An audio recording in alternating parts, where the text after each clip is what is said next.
네, 오늘은 기도의 어머니라는 주제로 함께 말씀을 나누도록 하겠습니다. 우리 권사님들이 교회 곳곳에서 봉사와 섬김의 일들을 아주 열심히 많이 하고 계십니다. 식당가도 보이고 젊은 부부 타가실에도 보이고 목자 연수 때도 보이고 어딜 가나 우리 권사님들이 계속 나타나는 거예요. 네, 무슨 분신술을 하는 것 같다 그런 생각이 들 정도로 여기서 봤는데 또 여기 계시네 이렇게 정말 무소부지하신 하나님을 닮아가는 게 아닌가 이런 생각을 하게 됩니다. 이렇게 열심히 우리 권사님들이 각자 맡은 자리에서 또 하나 일만 하는 것이 아니고 여러 가지 일들을 섬기다가도 시험에 들 때가 종종 있습니다.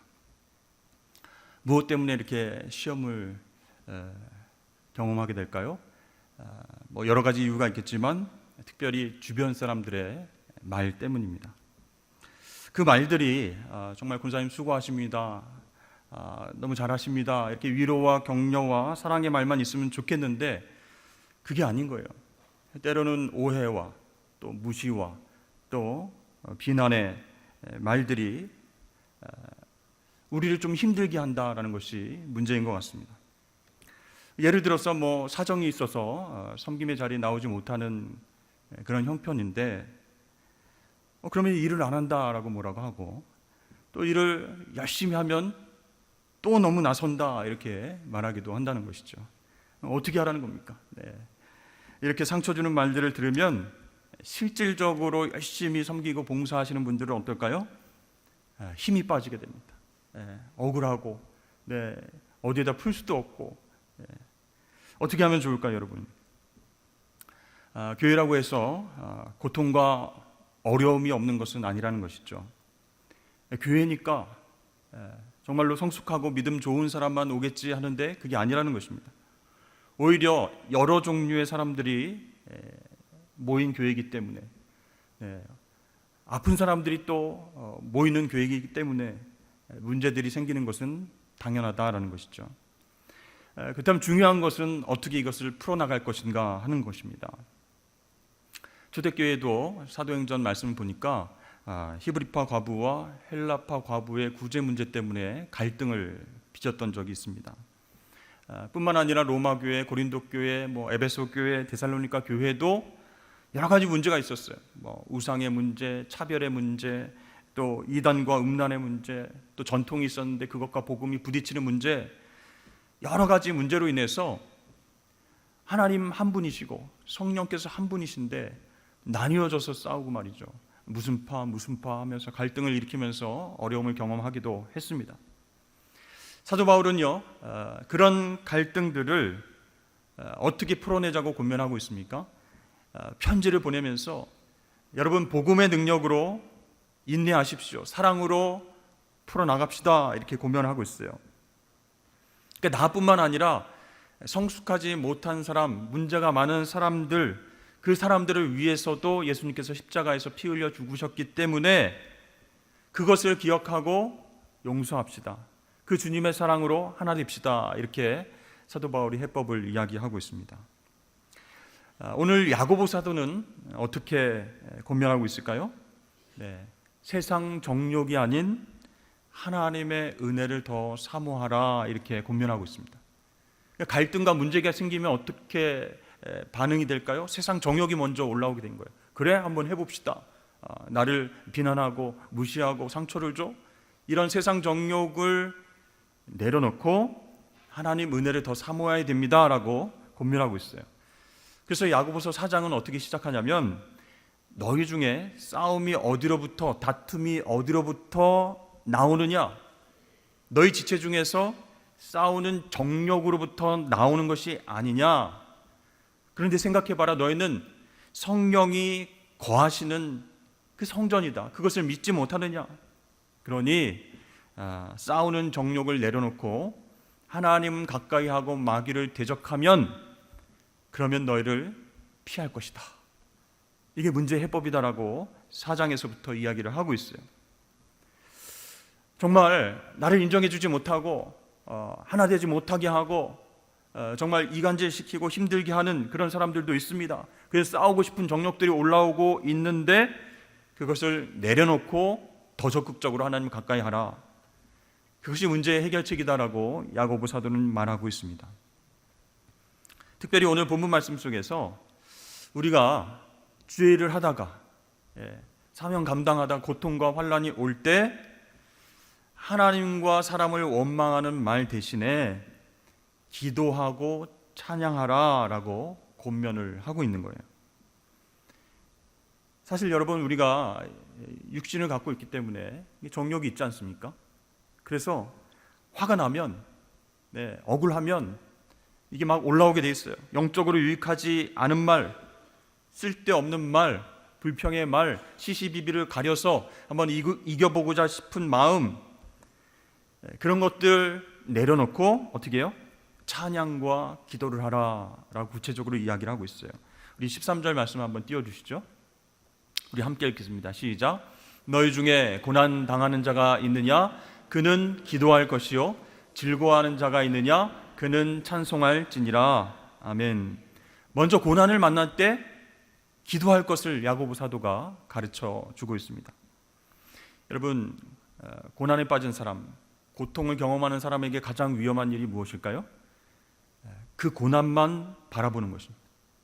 나에게 상처 준 사람만 묵상하는 거예요. 그러면 실망이 생기고 원망이 생기고 분노가 계속 올라오게 됩니다. 그러므로 고난 속에서, 고통 속에서 하나님을 바라보는 것이 중요하다라는 것이에요. 어떤 사람이 절벽에서 매달렸어요. 구조를 기다리면서 위험에 빠져 있습니다.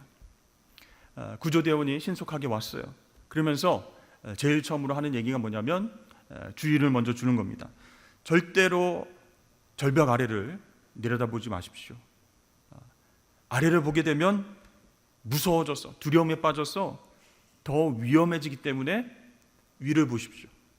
구조대원이 로프를 내리고 구조를 할 테니까 밑은 보지 마시고 위를 보십시오, 이렇게 이야기를 한다는 거예요. 마찬가지로 우리가 고난만 바라보면요, 절망하게 되는 거예요. 두려움에 빠지는 거예요. 내 인생은 어떻게 될 것인가? 내 관계, 지금까지 잘 해왔던 관계들, 또 교회 안에서 쌓아왔던 여러 가지 좋은 영적인 관계들 다 깨지면 어떡하나? 절망하게 된다는 거예요. 고난만 바라보면, 고통과 문제만 바라보면 그렇습니다. 그러나 기도하면 어떻게 해요? 하나님을 바라보게 될 줄로 믿습니다. 그래서 하나님 바라보고 하나님이 주시는 힘을 얻으면 내가 아래를 바라보면서 힘들어했던 절망과 두려움이 아무것도 아님을 깨닫게 되는 것이죠. 그래서 믿음을 지키게 되는 것이다라는 거예요.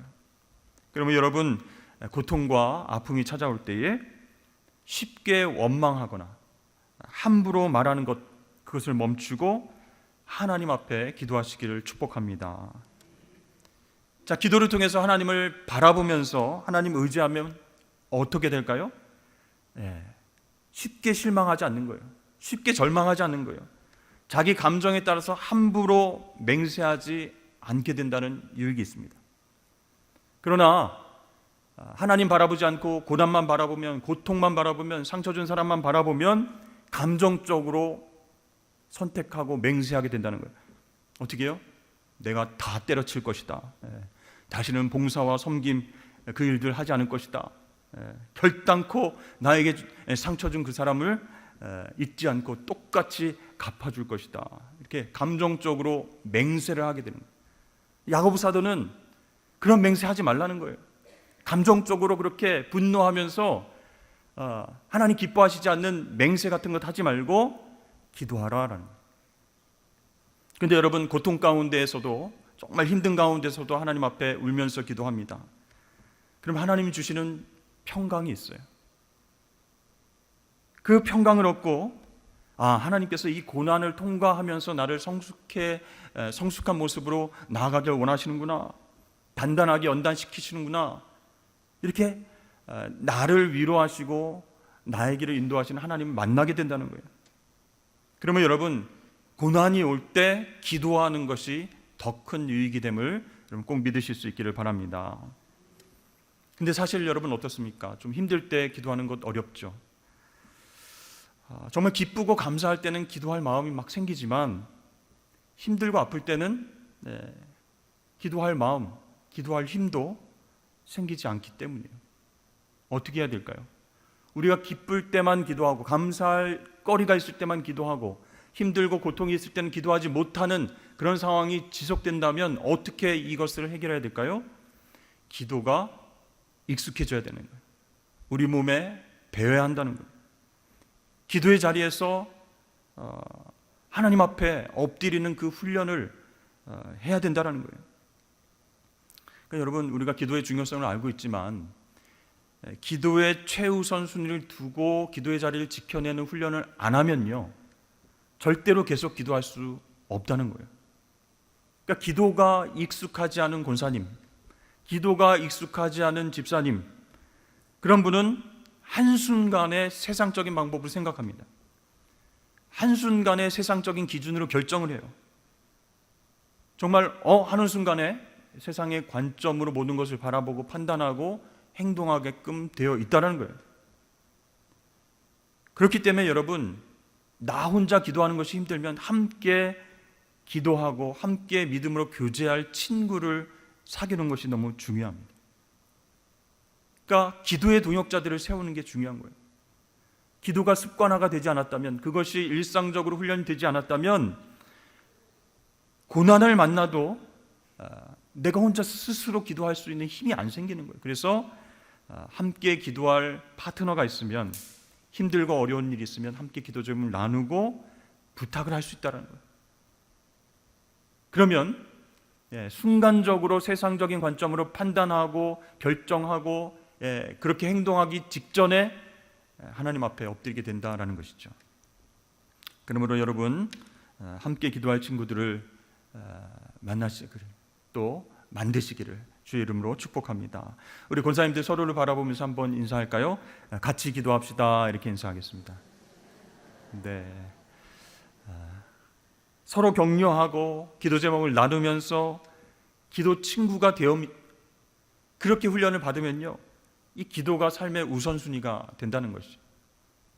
그러면 혼자서 기도하고 내가 문제 있을 때마다 하나님 앞에 아뢰야지라고 의지적으로 노력했다가도 고통이 오면 싸우는 정력이 확 올라와서 은혜로운 말과 행동을 하기가 어렵다라는 것이죠. 또 오늘 말씀해 보니까 즐거운 자는 찬송할지어다 이렇게 말씀하고 있죠. 사람이 기분 좋으면 어떻게 합니까? 막 호탕하게 웃으면서 큰 소리 치면서 이제 함부로 약속을 하게 된다는 것이죠. 기분 좋다. 뭐가 해결됐어. 너무 큰 이익이 생겼어. 너무 기분이 좋아요. 그래서 내가 그거 다 해줄게. 말만 해. 소원이 뭐야? 이렇게 얘기했다가 후회할 일이 생긴다라는 것이죠. 헤롯의 딸이 왕 앞에서 멋지게 춤을 추니까 기분이 좋아진 왕이 내 소원이 무엇이냐, 무엇이든 내가 다 들어주겠다 이렇게 얘기를 했어요. 그럴 때가 이렇게 얘기하는 거예요. 세례 요한의 목을 갖고 싶습니다. 그 말에 어쩔 수 없이 왕은 그 소원을 들어줄 수밖에 없었다는 겁니다. 그래서 본문은 뭐라고 합니까? 즐거운 사람은, 기쁜 감정이 생긴 사람은 어떻게 해요? 그저 찬송하라 이렇게 얘기하는 겁니다. 즐겁고 기쁘다고 함부로 맹세하거나 큰 소리 치지 말고 겸손히 하나님을 찬양하십시오 라고 권면합니다. 여러분, 우리가 이제 고통과 어려움이 있을 때도 있고 주의 일을 하다가 기쁘고 감사한 일이 있잖아요. 그때 우리가 해야 할 일이 무엇인가? 기쁠 때 우리가 해야 할 일은 자랑하는 것도 아니고 교만을 내세우는 것도 아니고 큰 소리 치는 것도 아니고 내가 쏠게 뭐 이렇게 맹세하는 것도 아닙니다. 오직 하나님을 찬양해야 된다라고 말씀하고 있는 거예요. 그러니까 여러분, 만약에 로또에 당첨이 되신다면 소문내지 말고 가만히 하나님을 찬양하시길 바랍니다. 여러분, 기쁠 때 하나님을 찬양하게 되면 어떻게 될까요? 그 기쁨을 주신 하나님을 높이게 되는 것이고, 이게 하나님 주신 은혜였구나라는 것을 깨닫게 된다는 거예요. 그래서 이 야고보 사도가 오늘 말씀을 통해서 감정에 따라서 함부로 행동해서 실수하지 말고 잘 인내하면서 바른 신앙생활을 하라 이렇게 이야기합니다. 어떻게 해요? 고난당할 때는 기도하고 시험에 들지 말라고 그렇게 권면합니다. 즐거울 때 기쁠 때는 어떻게 해요? 찬송하면서 시험에 들지 말라 이렇게 얘기합니다. 그 말씀에 이어서 우리가 고난당할 때 기도에 집중하도록 기도에 대해서 더 가르쳐주고 있습니다. 먼저 병든 사람이 어떻게 기도해야 되는가 거기에 대해서 얘기를 하는데 오늘 말씀해 보니까 장로들을 청하여 기도를 받으라 이렇게 얘기하죠. 그럼 장로님들은 기름을 바르면서 기도해 주라 이렇게 얘기합니다. 그러니까 많은 학자들이 이 장로 즉 초대교회 지도자를 얘기합니다. 그들은 거의 의사와 같은 역할을 했다라고 이야기를 하고 있어요. 초대교회에는요 병든 사람에게 관심이 많았습니다. 그래서 교회 안에 의약품을 배치하고 또 치료하는 일도 빈번히 있었습니다. 또 다른 성경학자들은요 이 교회 지도자들이 장로를 포함한 교회 지도자들이 병든 자를 위해서 기도할 수 있는 특별한 의미의 권세를 가졌다라고 보고 있어요. 어찌됐든 야고보 사도가 이야기하는 것은 무엇이겠습니까? 장로들 청하여 기름 바르고 기도해 주어라 이렇게 얘기해요. 여기에 이제 기름이 무슨 기름이냐? 이게 성령의 상징이 아니냐? 아니면 어떤 분은 진짜 올리브 기름이다 해가지고 정말 기름을 가지고 다니면서 발라주고 기도하시는 분들도 있습니다. 또 바울이 디모데에게 편지를 써서 이렇게 얘기했죠. 이제부터는 물만 마시지 말고 내 위장과 자주 나는 병을 위해서 포도주를 조금씩 쓰도록 해라 이렇게 이야기한 적도 있어요. 그 당시에 일상적으로 쓰이는 의약품이 포도주와 기름이었다라는 것이죠. 그러니까 여러분 병든 사람들을 위해서 기도하는 것 어떻게 기도하고 뭐 기름을 바르고 이런 형식보다 더 중요한 것이 있습니다. 믿음을 갖고 기도해 주라라는 것이에요. 그래서 본문 말씀은요 믿음의 기도가 병든 자를 고쳐준 자 이렇게 이야기를 하고 있는 것이죠. 이 믿음의 기도는요 치유뿐만 아니라 죄사함의 은혜도 주기 때문이다라는 것이죠. 그래서 여러분 병이 나서 좀 힘들고 아프시다면 믿음의 친구들, 기도의 친구들, 또 장로님, 권사님, 목사님들에게 기도를 요청을 하십시오. 그리고 병원에 가서 적극적으로 치료를 받으십시오. 그렇게 함께 기도하고 그 응답으로 치유되는 일을 경험하는 것 얼마나 기쁘고 아름다운 일입니까? 여러분 병들면 하나님 앞에 기도하는 이유가 무엇이겠습니까?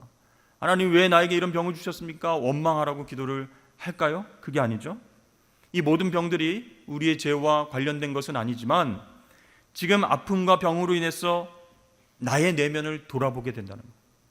가난해진 나의 마음, 하나님을 갈급해하는 그 마음을 돌아보게 되고 하나님께 더 가까이 갈 수 있는 기회가 되기 때문에 병든 자는 그냥 있지 말고 믿음의 지도자들에게 기도를 부탁하고 그렇게 치유를 받으라 이렇게 이야기를 하고 있어요.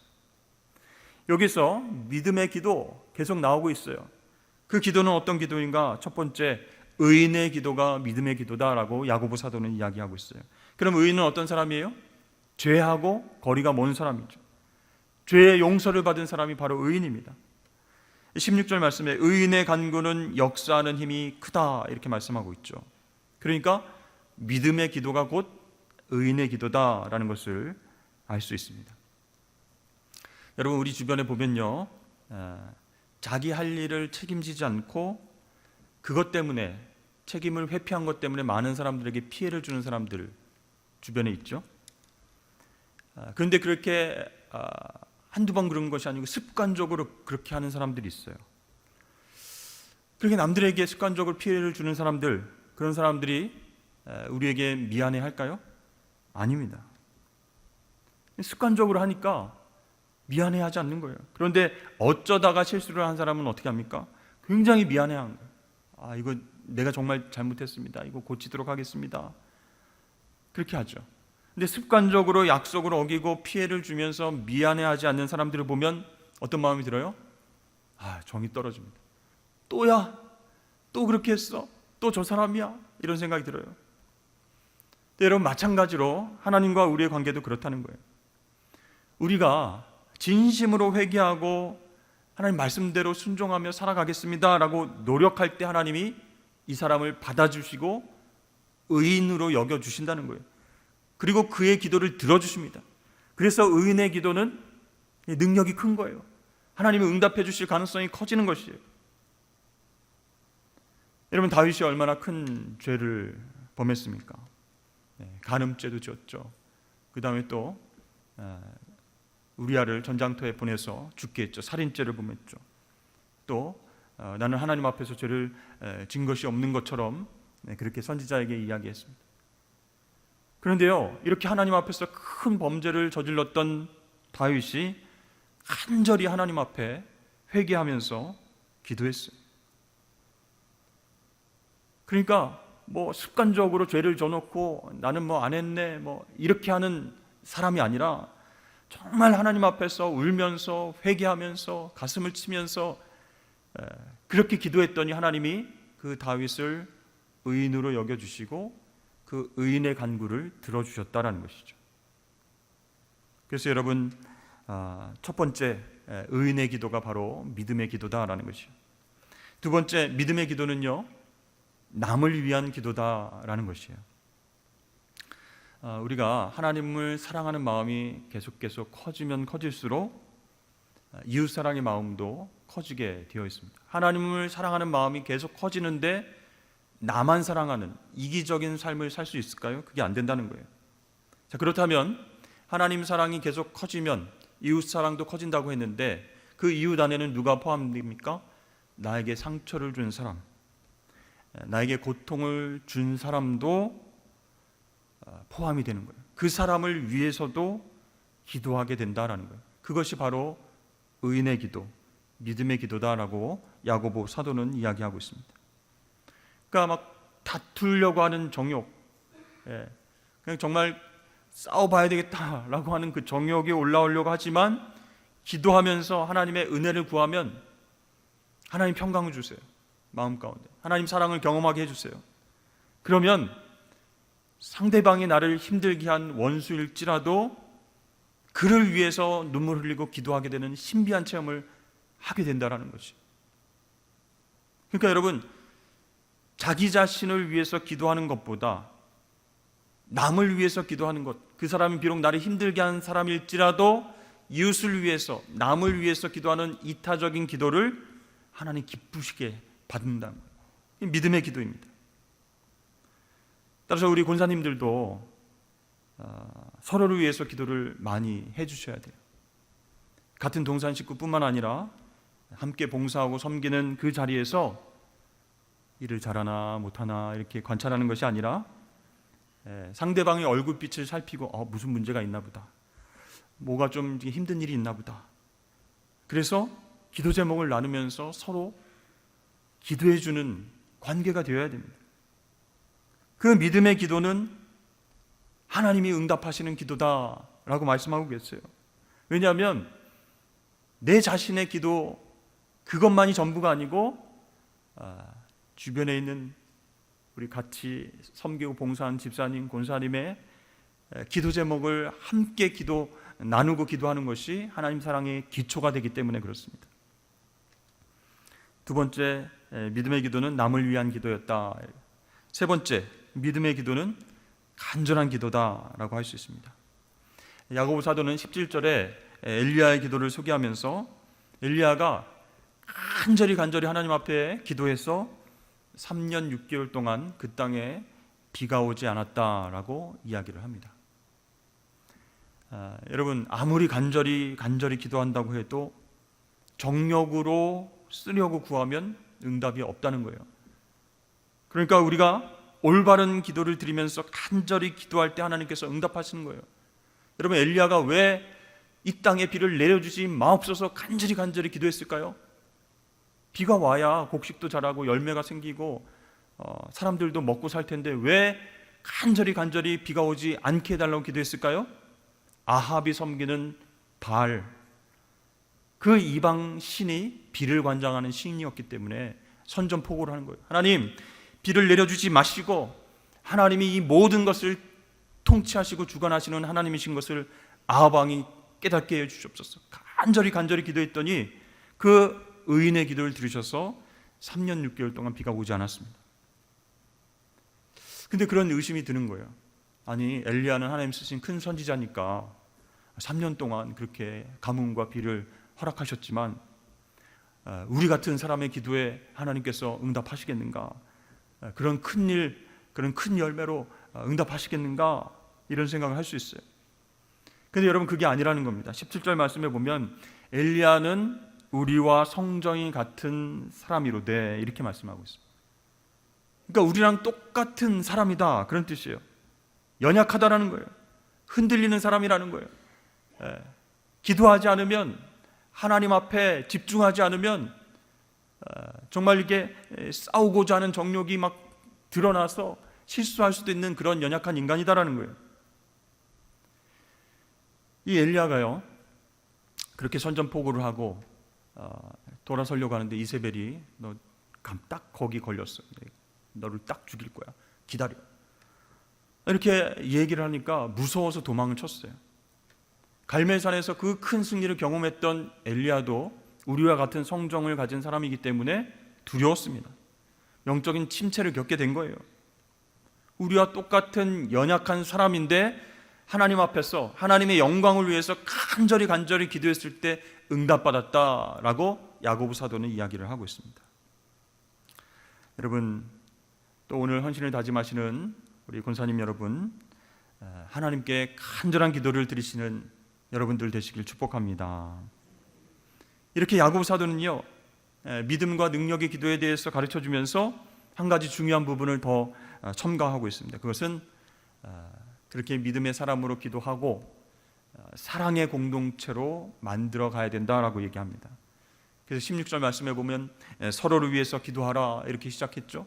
그리고 19절 20절에는 이웃을 구원으로 인도하라 이렇게 얘기하고 서로의 죄를 고백하라 이렇게 얘기합니다. 여러분, 이게 전체적으로 무슨 뜻일까요? 서로를 위해서 기도하고 서로의 죄를 고백하면서 같이 나누고 이웃을 구원으로 인도하라, 그 얘기는 사랑의 공동체가 되라, 그런 뜻입니다. 근데 이 말씀을 통해서 보면 서로를 위해서 기도하는 것은 알겠는데 서로 죄를 고백하라는 것, 여러분 어떻습니까? 힘들지 않을까요? 우리 권사님 두 분씩 짝을 져가지고 서로의 죄를 한번 고백해 보십시오. 그러면은 잘 못하실 것 같아요. 죄는 하나님께만 고백하면 되지 않을까요? 왜 야고보 사도는 이렇게 권면하고 있습니까? 서로에게 내 부끄러운 죄, 연약함들을 고백하면 막 소문이 다 퍼져가지고 신앙생활도 못하지 않을까, 이런 두려움이 생기죠. 그런데요, 다시는 내가 그런 죄를 짓지 않겠다는 강력한 결심을 하려면 믿음의 공동체, 사랑의 공동체 안에서 그 사람에게 고백하는 것이 도움이 된다, 그런 뜻입니다. 그러니까 서로에게 자신의 연약함을 얘기한다는 것은 그만큼 철저하게 신뢰를 하고 있다, 그만큼 사랑하고 있다, 그런 뜻이에요. 그러니까 우리 공동체 안에서, 우리 동산 안에서, 우리 섬기는 그 공동체 안에서 정말로 상대방을 신뢰하니까 그 얘기가 바깥으로 나가지 않는다 믿기 때문에 자신의 죄와 연약함을 고백하고 기도 부탁을 할 수 있다는 것이죠. 이것은요, 신뢰와 믿음이 쌓인 공동체일 경우에 그것이 가능하다라는 얘기입니다. 진정 사랑의 공동체를 이루어야 그 안에서 여러 가지 일들이 생겼어도 우리가 흔들리지 않고 정력으로 싸우지 않고 함부로 맹세하지 않고 하나님 바라보면서 기도하고 승리할 수 있다, 이렇게 이야기하고 있습니다. 사랑하는 여러분, 야고보서 말씀을 기억하면서 우리가 가진 믿음이 진짜 믿음인지 행동으로 보여야 할 것입니다. 믿음의 기도, 또 서로를 격려하고 챙겨줄 수 있는 그 사랑을 통해서 우리 교회가, 우리 산성교회가 사랑의 공동체임을 알리고 하나님께 영광 올려드리고 이웃에게 복음을 전하는 일이 계속해서 있기를 축복합니다. 특별히 우리 권사님들 생각하면 우리 교회 시무 권사님이든 은퇴 권사님이든 협동 권사님이든 하나님께 부름받아서 세워진 종으로서 정말 중요한 부분이 무엇인가? 기도의 어머니가 되는 것이다 라는 거예요. 그냥 기도가 아니고 믿음의 기도다 라고 야고보 사도가 이야기한 것을 여러분 가슴속에 새기셔야 됩니다. 이 기도가 없으면, 믿음의 기도가 없으면 아무리 봉사를 많이 하고 잘해도 상처와 아픔만 남을 수 있다는 것이에요. 그래서 나만을 위한 기도가 아니라 믿음의 기도가 필요합니다. 서로를 세워주고 병든 사람을 위해서 위로하고 서로와 죄성과 연약함을 위해서 함께 기도하기를 노력한다면 하나님께서 우리 산성교회 기도하는 어머니들, 권사님들을 통해서 놀라운 일들을 행하실 줄로 믿습니다. 여러분, 의인의 기도는 역사하는 힘이 크다라고 말씀했어요. 두세 사람이 합심해서 하나님 앞에 구하면 하나님께서 꼭 들어주신다 약속하셨습니다. 여러분, 이 말씀에 순종하여서 합심하여서 기도하시고 또 기도 친구들을 많이 만드시고 그렇게 기도로 승리하시는 우리 권사님들, 우리 성도님들 되시길 주의 이름으로 축복합니다.